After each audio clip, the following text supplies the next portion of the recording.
श्री राधे राधे। भक्तों, प्रभु के प्रेमियों का स्वभाव होता है कि वे प्रभु के उत्सव एक से एक मंगलमय मनाते ही रहते हैं और अपने पास जो कुछ भी हो सब उन्हीं के लिए खर्च करते हैं। अपने भाव के अनुसार उनको सुख देते रहते हैं।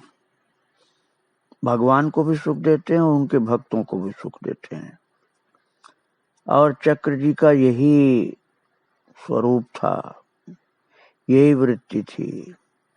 वृत्ति का तात्पर्य आप अर्थोपार्जन मत समझिएगा। वृत्ति का तात्पर्य है स्वभाव बन गया था उनका, है प्रकृति बन गई थी ये, कि भगवान के लिए उत्सव करना और भगवान का नाना प्रकार से मनोरंजन करना, सेवा करना, आनंद देना। ये दीपानंद घन है प्रभु, लेकिन भक्त भी उनको आनंद देते हैं। मैंने आपको सुनाया था प्रभु कृपा से कि वे श्री कृष्ण जन्म स्थान मथुरा में रह रहे थे और प्रभु की सेवा के विविध प्रकार के आयोजन करते रहते थे। अब उन्होंने 1 महीने का उत्सव का कार्य संभाला और बहुत भाव से लगे उसमें। भागवत की कथा करवा रहे थे विद्यानंद जी के द्वारा, जो कैलाश मठ पंचवटी नासिक के थे, और पाठ नरवर संस्कृत महाविद्यालय बिहार घाट के पंडित बांकेलाल त्रिवेदी द्वारा सस्वर पाठ।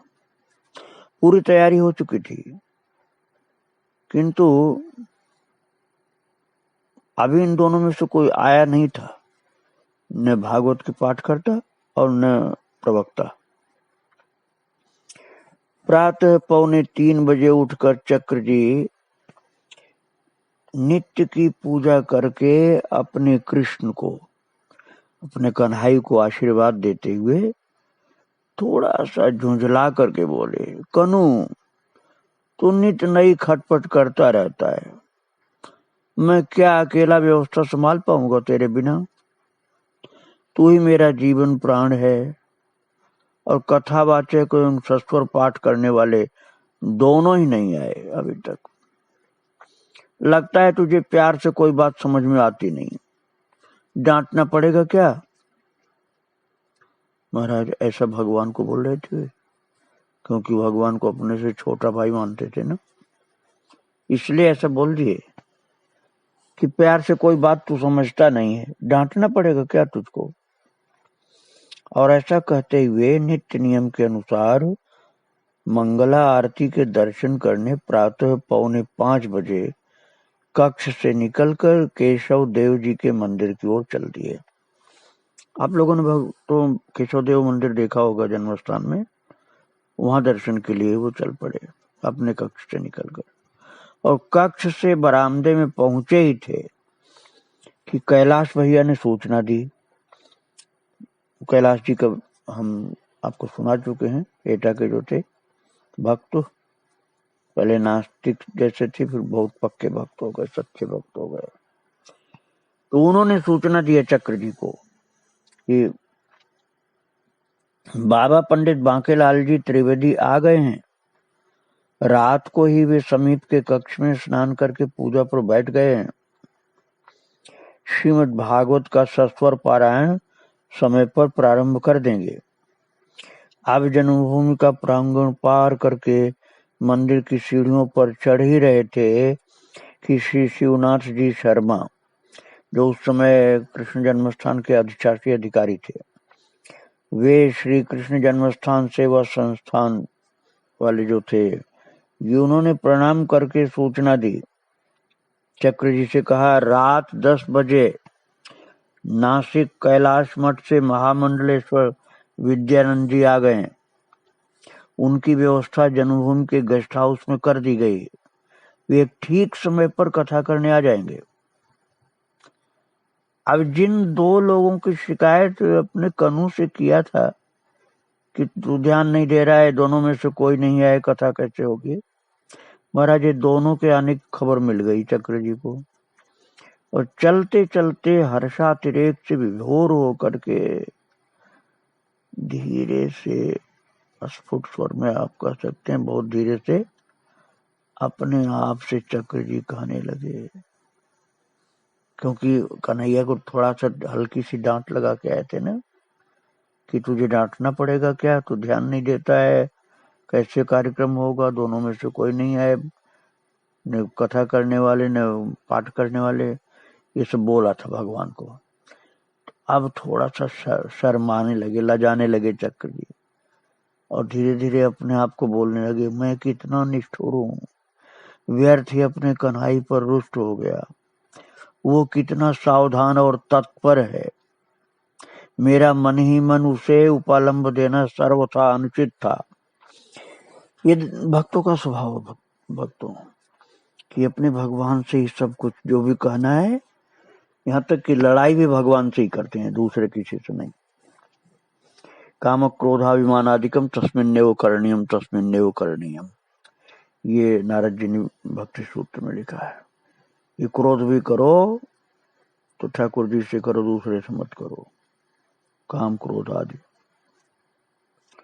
तो चक्र जी का तो जो कुछ था कनु से ही था, लड़ाई करना, झगड़ा करना, प्रेम करना, कुछ भी करना। तो अभी तक तो नाराज होकर थोड़ा हल्की सी डांट लगा के आए थे, अब उनको सुनने को मिल रहा कि जिन लोगों के न आने की खबर कनु को दिया था वो दोनों ही आ गए। तो अब सोचने लगे चक्र जी कि मैंने गलत किया, मैं कितना निष्ठुर हूँ, अपने कन्हई पर रुष्ट हुआ, और वो कितना सावधान और तत्पर है कनु कि पहले से ही इंतजाम कर रखा, मुझे पता ही नहीं था। अब देखिए कि कोई मनुष्य होता भगवान की जगह पर तो कहता कि तुमको कुछ पता तो है नहीं, बस उल्टा सीधा हमको सुनाने लग गए। लेकिन कनु ने कुछ नहीं कहा कि तुम ऐसा मुझे क्यों बोले।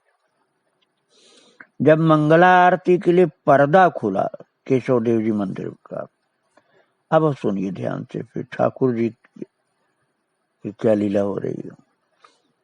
मंगला आरती के लिए जब पर्दा खुला तो श्री चक्र जी तो केशव देव जी की झांकी देखते ही स्तब्ध रह गए। उनका सात्विक मन उल्लास और आनंद से भर गया। मेरा लाल तो कमर में फेंट कस करके सारी व्यवस्था संभालने को तत्पर खड़ा है। इसके चंचल कमल नयन एक टक मुझको ही निहार रहे हैं, और मंद स्मित भंगिमा से इसने सब कुछ कह दिया, आश्वस्त कर दिया। भक्तों, जो केशव देव जी मंदिर में केशव देव जी ठाकुर जी थे, वो कमर में फेंट कस करके खड़े थे जब दर्शन किया चक्र जी ने, और इससे पहले कभी ऐसा नहीं हुआ कि केशव देव जी के श्रृंगार में फेंट बांधी गई हो। श्री चक्र जी ने भी कभी नहीं देखा था ऐसा श्रृंगार। आज प्रथम और अंतिम बार उन्होंने अपने अनुज की कटी प्रदेश में फेंट बांधी देखी। अन्यथा श्रृंगार सेवा में उनका उत्तरी स्कंध पर दाएं बाएं आगे ही खुला लटकता है, फहरा रहता है। और महाराज उस दिन तो उन्होंने अपने अग्रज की सहायता हेतु कटिबद्ध खड़े हुए थे ना। अपने उत्सव में बाल रूप केशव जी की ये शोभा देखकर चक्र जी तो जड़वत अप्रकंपित निहारते रह गए, एकदम चकित होकर के। और उनमें किन किन अलौकिक भाव तरंगों का आदान प्रदान होने लगा, साधारण जन भला क्यों जानेंगे। उनके अंतरंग में उभरा उमड़ा वो भावोच्छलन कितना गंभीर और विशाल था, ये स्पष्ट दिखाई दे रहा था। शरीर में आविर्भूत जड़िमा भाव के दर्शन का शुभ अवसर समीपस्थ जनों को मिला, ये सभी भाग्यशाली हैं। चक्र जी ने बड़ी कठिनाई से अपने आप को संयत किया और प्रसन्न मन से अब कनु को आशीर्वाद दिया, और केशव देव जी के मंदिर में दर्शन करने गए थे। दर्शन करके आशीर्वाद दिया कि फेंट कस के बांध के खड़े हो, कार्यक्रम संभालने के लिए मेरा आशीर्वाद है तुम्हें। इधर वे अपनी असमर्थता पर और उधर अपने कनु के स्वभाव पर रीझ उठे। बात ये थी भक्तों कि अब तक समझ रहे थे कि ये कनु सावधानी से संभाल नहीं कर रहा है, और अब पता चला कनु ने ही सब कुछ संभाला है। तो महाराज आनंद विभोर थे चक्र जी, और कार्यक्रम प्रारंभ हुआ। भागवत जी का बहुत सुंदर ढंग से कथा और गायन के साथ पाठ, और शीतकाल प्रारंभ हो रहा था। दूसरे दिन से प्रातः काल की कथा 8 बजे चलने लगी और 11 बजे कथा विश्राम लेती थी। और ठीक 12 बजे से श्री हरि बाबा रास मंडली के स्वामी किशन लाल जी जो वृंदावन के, उनके शाम 3 बजे तक रासलीला का, रामलीला का मंचन होता, और इसी मंडली द्वारा रात 9 बजे से 12 बजे तक कृष्ण लीला हुआ करती थी। मध्याह्न 11 बजे से भागवत भवन के एक कक्ष में माइक पर श्री बांकेलाल जी त्रिवेदी सस्वर मास पारायण के नियम से श्रीमद् भागवत का मूल पाठ करते, क्योंकि कार्यक्रम 1 महीने का था भक्तों। तो सायंकाल 7 बजे से 9 बजे तक रामचरितमानस की कथा आचार्य श्री राम जी शास्त्री व्याकरणाचार्य थे और बहुत ही अच्छे वक्ता थे, उन्होंने की। और देश के श्रेष्ठतम मानस व्याख्याताओं में इनका नाम था उस समय। और महाराज बहुत से संत लोग आए, बहुत से वक्ता लोग आए। मानस शास्त्री जिनके विषय में आपको सुना चुका हूँ, जो गया प्रसाद जी के बेटे थे, उनकी कथा चलती थी। और पंडित राम किंकर जी उपाध्याय, ये मानस के प्रसिद्ध व्याख्याता थे, ये भी सुनाते थे। और अब आप समझिए कि लगातार कार्यक्रम चलते ही रहते थे वहां पर श्री कृष्ण जन्म स्थान में। और बड़े बड़े प्रसिद्ध लोग, वक्ता लोग और संत लोग भी थे। नृत्य गोपाल दास जी महाराज अयोध्या के, ये भी थे, ये तो अभी विराजमान है शरीर से। और बनमाली दास जी गोरेदास वृंदावन, और महाराज बहुत से संत इकट्ठा हुए थे। धर्मानंद जी, परमात्मानंद जी, जगन्नाथ प्रसाद जी भक्तमाली, जिनका चरित्र मैं आपको सुना चुका हूँ, ये भक्तमाली जी ज्ञान गुदड़ी वाले, ये भी उसमें थे। और दंडी स्वामी विपिन चंद्रानंद जी, जिनको जज स्वामी भी कहते थे लोग, क्योंकि ये दिल्ली हाई कोर्ट में पहले जज थे, ये भी थे संत के रूप में। और रामदास जी शास्त्री, 4 संप्रदाय वृंदावन के संस्थापक, ये भी थे। संत लोग बहुत इकट्ठा थे। गंगेश्वरानंद जी महाराज, जो श्रोत मुनि वाले, इनकी चरितावली मैं आपको सुनाऊंगा थोड़े दिन बाद, ये भी विराजमान थे श्री कृष्ण जन्म स्थान के उत्सव में।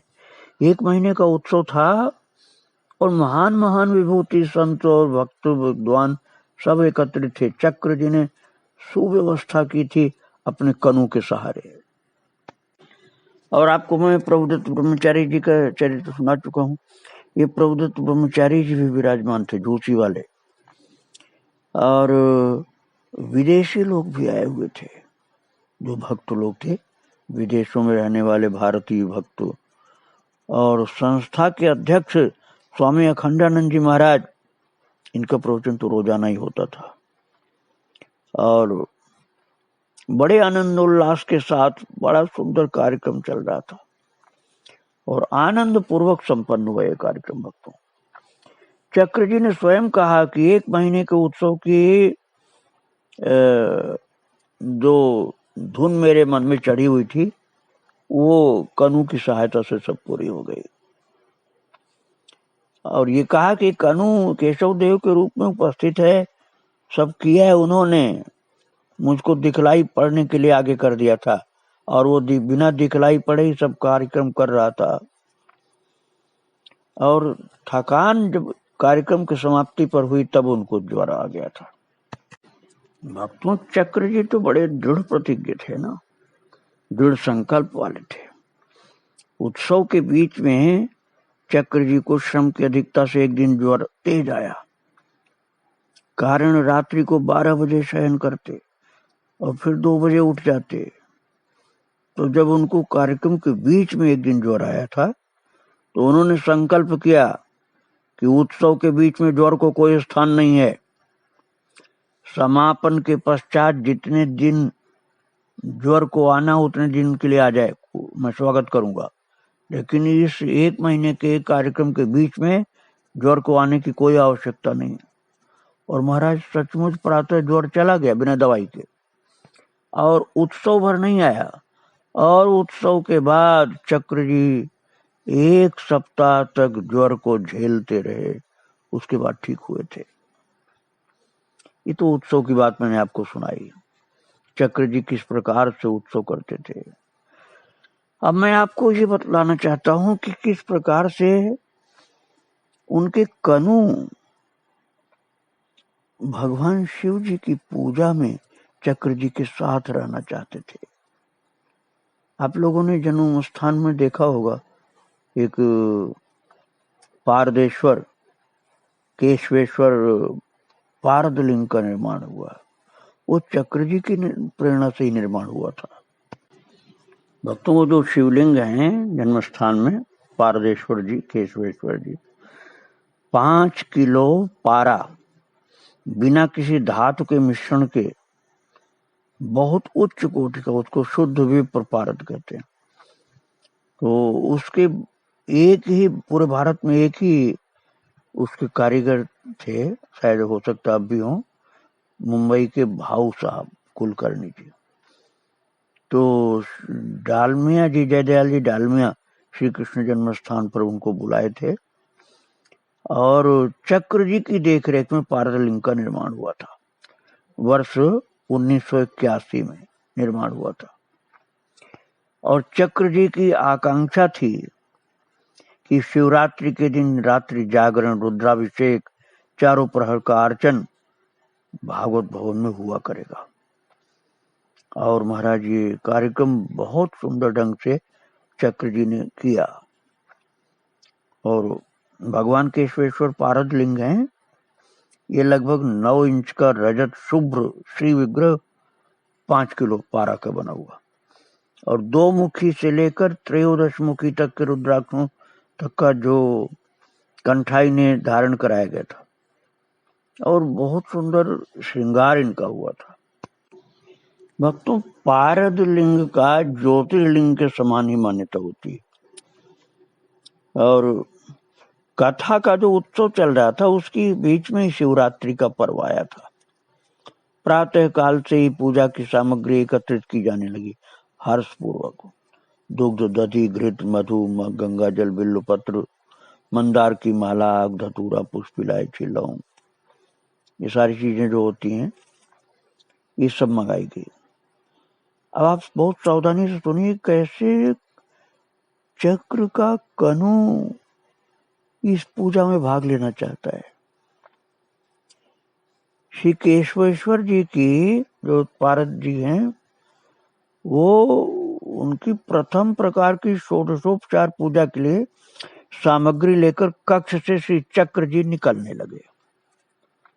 और द्वार पर प्रथम चरण बढ़ाया ही था कि उनके कर्णकुहरों में बड़ी मधुर बाल ध्वनि सुनाई पड़ी। जैसे छोटा बच्चा बड़े प्यार से मीठी आवाज में बोले, ऐसे चक्र जी के कान में आवाज आई। आवाज थी अपने अनुज कन्हाई की। आवाज क्या थी भक्तों, सुनो। दादा, दादा, बाबा की पूजा आज तो मैं भी करूंगा। 2 बार कहा कृष्ण ने। चक्र जी के कान में आवाज आई, दादा, बाबा की पूजा आज तो मैं भी करूंगा। अर्थात ये शिव जी जो बनाए गए ना, इनकी पूजा ज्योतिर्लिंग के समान होते हैं पारदलिंग, उनकी पूजा कनु भी करेगा। कनु ने सब बोला इनके कान में। फिर तो आनंदातिरेक से छके चक्र जी पुनः कक्ष में तुरंत लौटे और अपने बाल कृष्ण के पूजा विग्रह जो चित्रपट उनके पास थे, महाराज वो कितने कृपालु थे कि बोलते थे उनको, पूजा विग्रह अपने चित्रपट वाले ठाकुर जी को, जो वो उनसे बात करते थे, जो इनके कनु थे, उनको अंक में संभाला चक्र जी ने, और संभाल करके दुलराते हुए भागवत भवन की सीढ़ियों पर धीरे धीरे चढ़ते चले जा रहे हैं। उनका तन मन अपने कन्हई की शिव अर्चना की तत्परता उत्सुकता पर मुग्ध हो रहा था। अब देखिए उनका भाव कैसा था चक्र जी का, कि चक्र जी ने शिव की पूजा करने के लिए जो अर्चक का आसन था जिस पर बैठ करके पूजा करनी थी, उस पर उन्हीं को बैठाया। किसको? कनु को। और तब आचार्य को वर्ण करके पूजन प्रारंभ हुआ। संकल्प ने अपने अनुज की ओर से किया। नंद नंदन श्री कृष्णचंद्र विष्णु गोत्रीय तत्प्रतिनिधि सुदर्शन सावर्ण गोत्रीय, ऐसा बोला।